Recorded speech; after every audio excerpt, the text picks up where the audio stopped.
July 12, 1943. Camp Swift, Texas. The transport train hissed to a stop, brakes screaming against steel, dust rising like smoke in the afternoon heat. Inside the cattle cars, 300 German prisoners waited in cramped silence, their uniforms stiff with dried sweat and desert sand. They had surrendered in Tunisia 3 months earlier, expecting execution or starvation in cages. What waited instead was a folding table draped in red and white checkered cloth, steam rising from metal trays, and the smell of charred meat and mustard, so foreign it felt like provocation. Before we continue, if you're finding this story as gripping as we do, hit that like button and subscribe so you never miss another untold chapter of history. Drop a comment telling us where you're watching from. We love hearing from our community around the world. And if this story moves you, share it with someone who appreciates the human side of history. The doors slid open. Afternoon light poured into darkness, blinding them. Sergeant William Davis stood beside the table, arms crossed, watching the prisoners stumble out onto Texas soil. The heat hit them first, dry, relentless heat that made the air shimmer. Then the smell reached them. Grilled meat, onions, something sweet and tangy none of them recognized. Klaus Hartmann was 24, captured outside Bizerte. He had weighed 180 pounds when the war began. Now he weighed 135. The bones in his wrists showed through skin like tent poles through canvas. Behind him, Friedrich squinted at the American sergeant. Then, at the food, his expression caught between hunger and suspicion. "Line up," Davis called out, without hostility. "You'll get processed after you eat." The prisoners exchanged glances. In the camps they had guarded across North Africa and occupied Europe, prisoners received what they deserved, which meant as little as possible. That was the order. That was discipline. This abundance felt like a trap, or worse, like mockery. But hunger has its own logic. Klaus moved forward. The line formed behind him. An American private handed him a paper plate. Another soldier, younger, maybe 19, placed 2 hot dogs on it, the buns soft and white, the sausages dark and glistening. A third gestured to condiments, mustard in a glass jar, relish green as grass, diced onions in a bowl. Klaus stared. He had eaten sausage his entire life. Bratwurst at festivals. Weisswurst with sweet mustard on Sunday mornings in Munich. But this looked nothing like the food he knew. The bread was too soft, almost sweet. The sausage too small, too uniform, nestled in that pillowy bun like something from a child's toy kitchen. No one ate. 300 men stood across the platform, holding paper plates, staring at what they'd been given. Some sniffed the food. Others examined it, like it might hide poison. The American guards noticed, confused. Davis watched the prisoners carefully. They think it's a trick. He walked to the center of the platform, removed his cap, and picked up a hot dog. He took a large bite, chewed slowly, swallowed. Then he grinned. "It's food. American food. You're in Texas now. We feed our prisoners." Klaus watched the sergeant. The man didn't look cruel.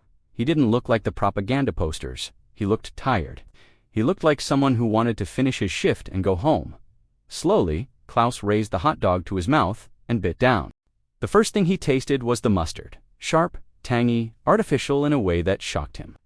Then came the sausage itself, salty, smoky, but without the coarse texture he expected. It was smooth, almost creamy, mixed with something sweet he couldn't identify. The bun dissolved on his tongue like cotton candy, leaving behind a faint taste of sugar and butter. It was nothing like German sausage. It was nothing like any food he'd eaten in 4 years of war, and it was warm. It was abundant. It was given freely. Friedrich ate next, then Werner, then Otto. Within seconds, the sound of chewing filled the platform. Some men ate slowly, savoring each bite. Others devoured both hot dogs in less than a minute, then stood motionless, waiting for punishment that never came. Otto Becker, a former schoolteacher from Bremen, ate his hot dogs and wept. Tears carved lines through the dust on his cheeks, dripping onto his empty plate. And in that moment, as 300 German soldiers stood on a Texas railway platform eating American hot dogs, Klaus realized something that would haunt him for the rest of his life. Everything they had been told about the enemy was a lie. The German prisoners arriving at American POW camps in 1943 came from a nation at war with reality itself. By the summer of that year, Germany's food situation had deteriorated catastrophically.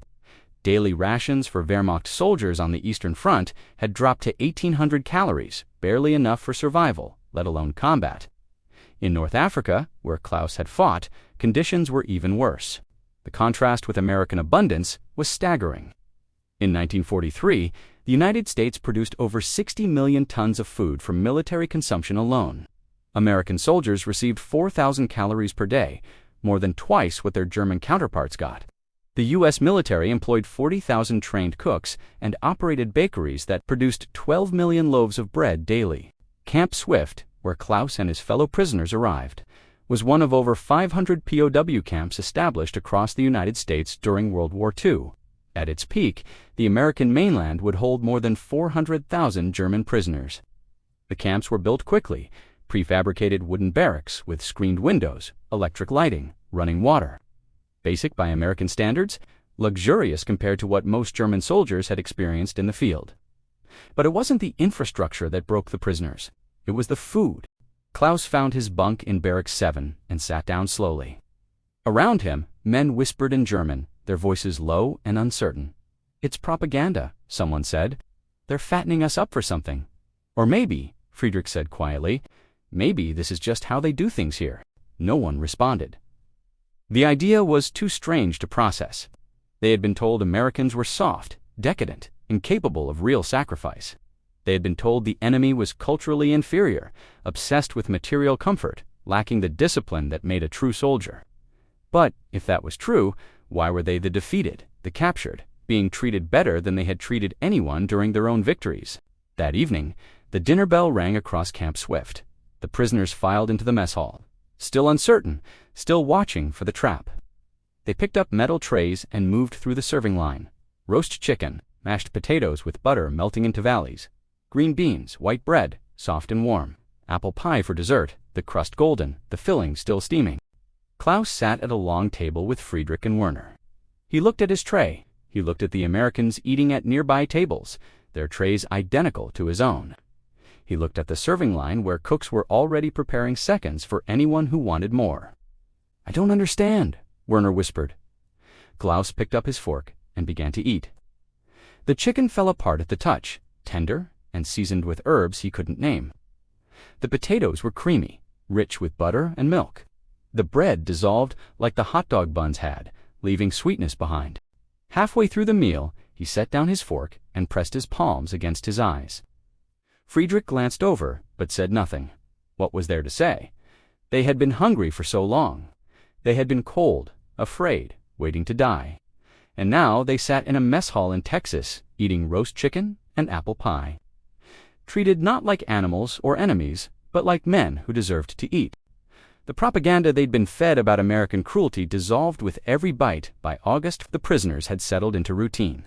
They worked during the day, farm labor mostly, helping local ranchers with harvest, mending fences, clearing brush. The work was hard, but not cruel. They were paid a small wage in camp scrip, enough to buy cigarettes and writing paper from the commissary, and they ate every day. 3 times a day. Hot dogs became ordinary.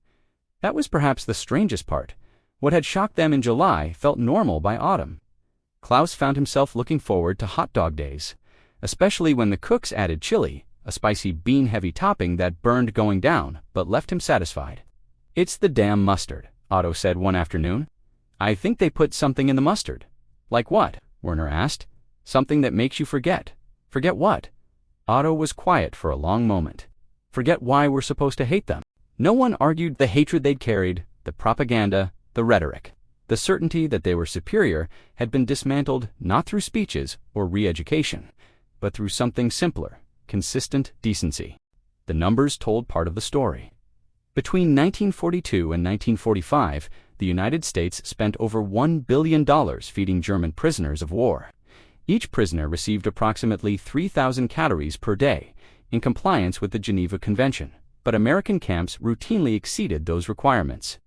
Camp Swift's menu records show hot dogs appeared at least twice weekly, always accompanied by condiments, often with additional sides. This wasn't survival rations. This was abundance. Klaus wrote a letter to his mother in late August. He wasn't sure she would receive it, but he wrote anyway, needing to put words to what he was experiencing. "We are fed 3 times a day. The food is strange but plentiful. Yesterday we had something called hot dogs. It's sausage and bread, but not like our sausages. Softer, sweeter. The guards eat the same food we do. I have gained 12 pounds since arriving. I do not know what to make of this place. He didn't mention that he cried after writing those words, that the simple act of describing adequate food felt like a betrayal of everything he'd believed about strength, about sacrifice, about what it meant to serve. Friedrich kept a diary, though it was forbidden. He hid the small notebook under his mattress and wrote at night when the lights were low. August 18, 1943, hot dogs again for lunch. Odo says he's starting to like them. Werner says they remind him of Kinderwurst, but wrong somehow. I think they taste like America, familiar enough to recognize, strange enough to remember you're far from home. By September, hot dogs had become a symbol of everything the prisoners couldn't reconcile. They appeared at least once a week, always the same: soft buns, smooth sausages, yellow mustard. The Americans ate them casually, without ceremony, talking and laughing between bites. For the Germans, each hot dog carried weight. In October, a new transport arrived at Camp Swift. Fresh prisoners from Italy, gaunt and hollow-eyed, stumbled off the train, expecting the worst.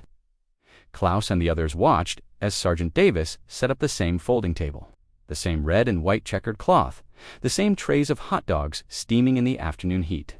The new prisoners stared at the food with the same suspicion Klaus had felt for months earlier. Then, slowly, they began to eat.